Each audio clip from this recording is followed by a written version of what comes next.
It really illustrates the fact that not only do we get to provide a vital service for our community in terms of how we fight wildland fire, but we also train a workforce, giving people who traditionally haven't been able to engage in employment the opportunity to become fire certified and work on firefighting has been a big piece for what we do.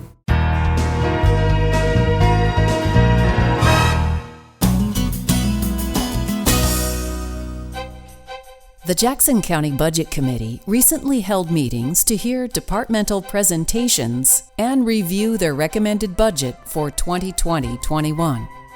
Department presentations give us detailed insight and understanding of the services being provided to the citizens of Jackson County.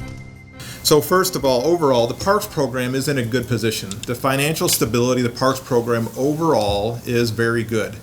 This year, it's not good. This is a program that is dependent upon user fees. Almost all the money that we get is from user fees, and right now we are receiving zero revenue. So currently we're struggling, but overall we're not struggling. The Parks program is in pretty good shape. We're including in the submitted budget a debt service payment for the RV park of $352,000.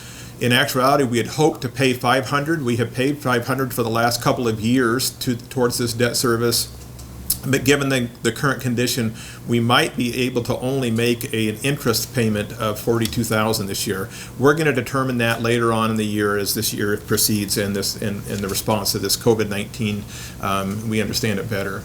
I noted that the program is in pretty good financial shape, and this picture shows the revenue over the last 10 years, a little more than 10 years, and you can see a steady increase. We have some low water years where we do go up and down, but in general the trend is good. That is principally due to the fact that we've taken over some of the better revenue producing parks. We built the RV park, and then this year we had a fee increase, but the general trend is positive. And so just a few other highlights. Speaking of the park, we're finishing the 4th year of the RV park, and this line below that's italicized I think gives an indication of just what an impact the RV park has been to our camping program. We have $691,000 of revenue that we received in the last full fiscal year at the RV park. When we take all the other camping and all of our other facilities combined, it's about $708,000. So this RV park has had a tremendous positive impact on our program, and it was a really good project that's really helped. Looking at the transition center, some of the key accomplishments: we procured a new fire engine with proceeds from previous fire season to enhance our wildland fire services.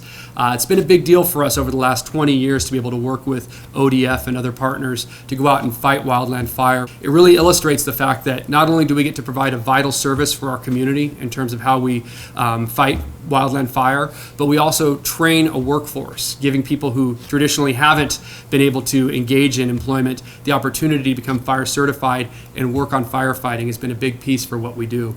I'm going to present Expo's budget as presented. 2019-20 highlights: we had a fabulous fair, great weather, it was well attended, it was profitable.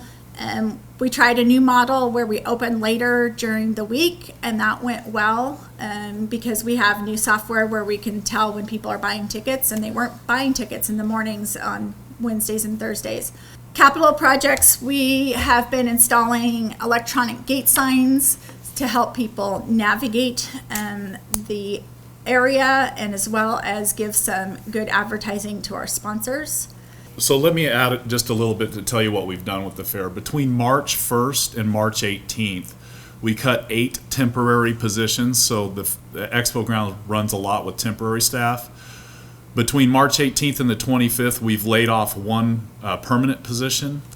What we have left is really kind of a skeleton staff, and what we've done in order to preserve our ability to fund Expo is we've turned Expo into part of our management process for the COVID crisis. So we're using it as a staging area for collecting PPE, distributing PPE, working with the state on other shipments that they're providing to us. We've actually assigned staff from our Expo to work in our emergency operations center, both directly in the center and then as an arm of delivery, who are taking deliveries out to our medical facilities and providers for personal protection equipment. The reason why I'm referencing that is while we're losing revenue for the offset of events, we are documenting this in anticipation of being reimbursed either through FEMA or through Congress. So I think that the net in the current fiscal year is going to be negligible once we're able to collect those funds.